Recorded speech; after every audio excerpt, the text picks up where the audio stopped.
আর আসছে প্রায় 60। বাবা ডাকছে।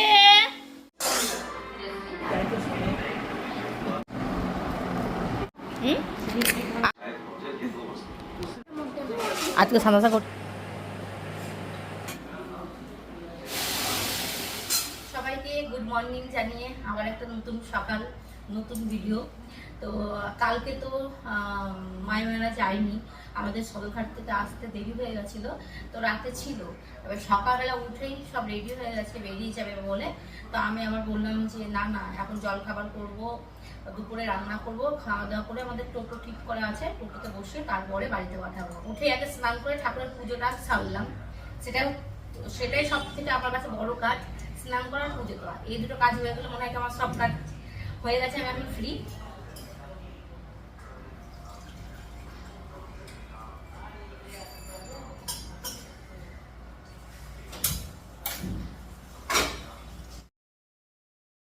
তো সকালবেলায় ভাবছি আলুর চচ্চড়ি আর লুচি করে দিই। তো আর কি করবো তাই ভাবছিলাম। একবার ভাবলাম যে ডিম টোস্ট করে দিই, তো ভাবলাম যে না, শুভ কাজে মানে বেরোবে বিকেলবেলায় ডিম টোস্ট, তো ডিম টিম করলাম না, লুচি আর আলুর তরকারি।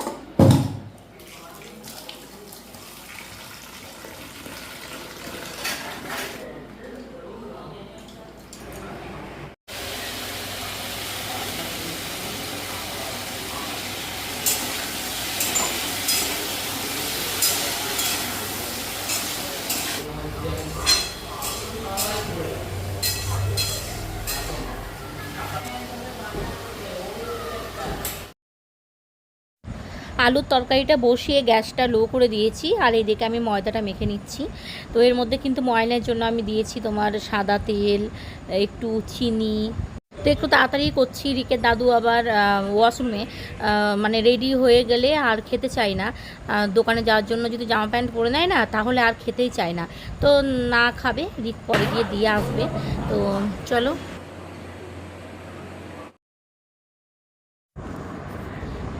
তো এখন বেলে নিচ্ছি, একা একা বেলা একা একা ভাজা একটু অসুবিধাই হয়ে যায়। আর হচ্ছে তোমার এই ময়দাটা কি ময়দা কি জানি, তোমার ময়দা মানে যখন মাখছি তখন কিন্তু নরম, কিন্তু লুচি বা রুটি যখন করি তার কিছুক্ষণের মধ্যে শক্ত হয়ে যায়। তো আমার বরকে বলেছি যে পদ্মা ময়দা ছাড়া এনো না, পদ্মা ময়দাটা খুবই ভালো। তো এই দেখো লুচি তরকারি আর এই যে হচ্ছে মিষ্টি, আর আমার ছেলের জন্য দুধ জাল করা হয়ে গেছে। তো মামিমা বললো যে দাও আমি শাকগুলো বেছে দিই, আর এখন সবাইকে খেতে দিয়ে দেবো। আর এই দেখো দুই ভাই বোন, গার্গী চলে গেলে আমি খুব মিস করব। আমার ছেলে সবসময় একা একা থাকে তো বাড়িতে, তো একজনকে পেলে দেখো কত সুন্দর দুই ভাই বোন, মনে হচ্ছে দুই ভাই বোন, দুই ভাই বোনই তো একসাথে ওরা খেলা করছিল। তো এখন এই যে রেডি করে দিচ্ছি, ওদেরকে খেতে দিয়ে তারপর দুপুরে রান্না বান্না তো করবই। আর সকালবেলায় হচ্ছে আমার বর আবার ওই জিওল মাছ এনেছে।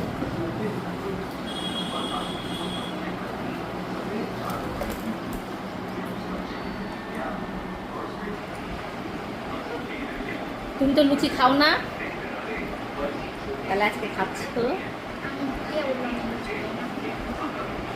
তুমি তো রুটি খাও।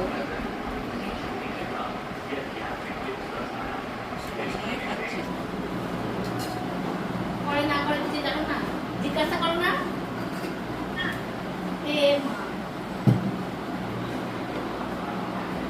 বলবা তো জিওল মাছটা আমি ধুয়ে নুন আর হলুদ মাখিয়ে ভেজে নিয়েছি। আর বড়ি দিব, তো বড়ি আবার বেশি ছিলও না, চারটেই ছিল। আর এই দেখো মাছ ভাজার তেলের মধ্যেই আমি জিরে শুকনো লঙ্কা ফোড়ন দিয়ে আলুগুলো একটু ভেজে নিলাম। এখানে হচ্ছে মশলা তোমার আদা জিরে আর কাঁচা লঙ্কা, কোনো পেঁয়াজ এখন আজকে দেবো না। রোদের মধ্যে দাদুকে খাবার দিতে দোকানে। আইসক্রিম নিয়ে আসবে নাকি? আর আমি ভাত চললো। আজকে একটু গরম পড়েছে, আর বয়স্ক মানুষ তো সেই জন্য আর রিচ করলাম না, পাতলা ঝোলই করলাম। আর আমার বড় এই জিওল মাছের না বড়ি দিয়ে পাতলা ঝোল করতে বলে, আর পাতলা ঝোলটা খেতে বেশি ভালো লাগে। নামানোর টাইমে আমি দিয়েছিলাম একটু ধনেপাতা কুচি আর ভাজা মশলা বলতে তোমার জিরা শুকনো লঙ্কা শুকনো কলায় ভেজে গুঁড়িয়ে দিয়েছিলাম। আর তার সাথে করব ঢ্যাঁড়স দিয়ে আলু দিয়ে সর্ষে বাটা। তো এইভাবে মাছের ঝোল করলে মানে দেখতে পাতলা লাগে কিন্তু খেতে মানে এত ভালো লাগে খেতে, তোমার ওই কোনো পেঁয়াজ রসুন ছাড়াই কিন্তু এত সুন্দর টেস্ট হয়। আমার বর ভীষণ ভালোবাসে এইভাবে রান্না করলে। হচ্ছে মাছের মাথা দিয়ে মুগ ডাল, শাক, খাসির মাংস, ঢ্যাঁড়সের সর্ষা বাটা, বেগুন ভাজা, এটা তো আমার ছেলে দুধ সকালের। এ হচ্ছে ট্যাংরা, এই কী বলে, জিওল মাছের ঝোল। তো মামিমা স্নান করলো আর আম কেটে দিলাম যখন আমি রান্না করছিলাম। তো আমটা আমি খেয়ে দেখছি ঘুমিয়ে আছে। তো আমার ছেলে বললো যে আমাকে দিয়ে দাও, খুব খিদে পেয়েছে। তো দেখলাম যে ওরা ঘুমিয়ে আছে, তো ভাবলাম যে এই তো জলখাবার খেলো, তাহলে একটু পরে দিব।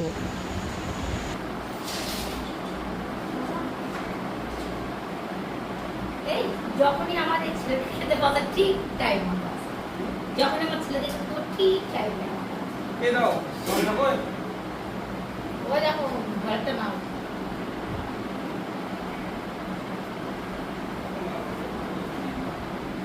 যখনই আমার ছেলে খেতে বসবে আসবো।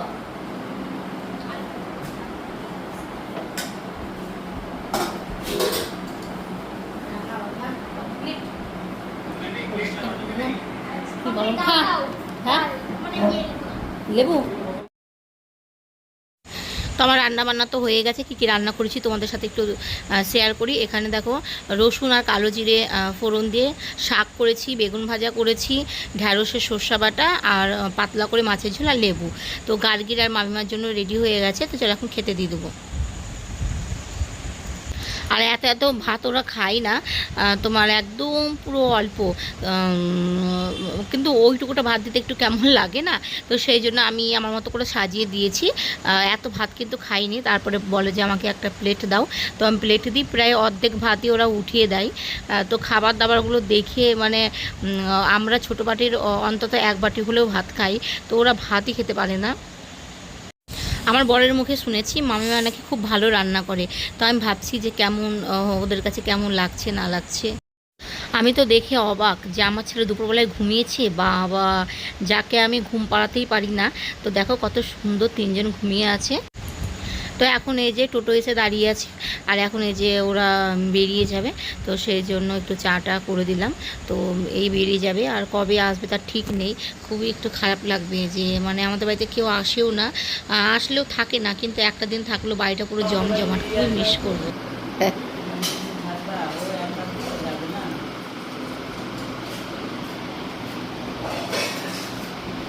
ওই একা একা যখন একা একা থাকে কী করবে, ঘরের মধ্যে আবার কাজ নিয়ে ব্যস্ত।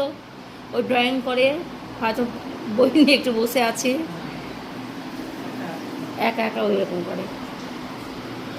আর বেশি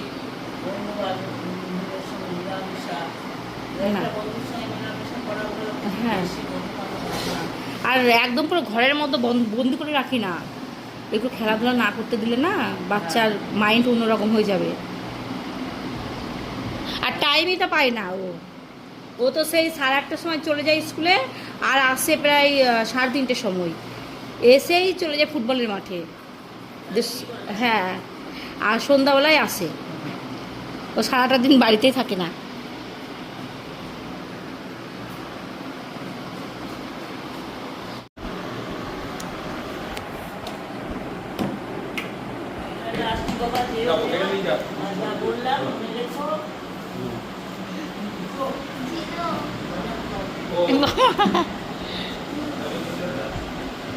ঠাম্মিকে প্রণাম করেছো তুমি? করনি? করো।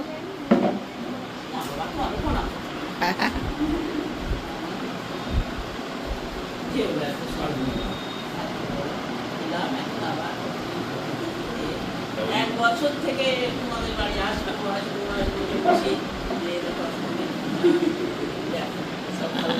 ভালো লাগলো। আমার ছেলে খুব ভালো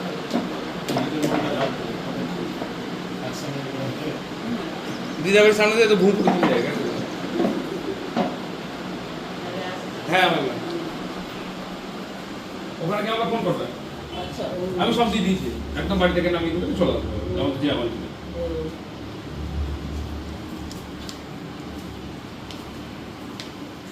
ভালো থাকো। হ্যাঁ এই গঙ্গা ধাতে নিয়ে চলে যাবো তুমি। হ্যাঁ আস্তে আস্তে নিয়ে চলে যাবো। খুব ঠিক করে তো খুব ভালো লাগলো না?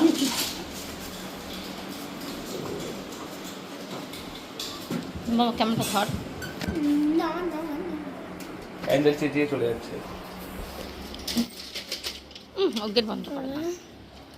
আসছি মা। হ্যাঁ ওর মন খারাপ করবে কে ওর জন্য? আমারও করবে। ফোন করবেন আমাকে কে? হ্যাঁ আচ্ছা হ্যাঁ ফোন করবো, পৌঁছিয়ে ফোন করবো। ফোন করবেন। বাবা বাইরে কত গরম না। আসছি তাহলে। টাটা।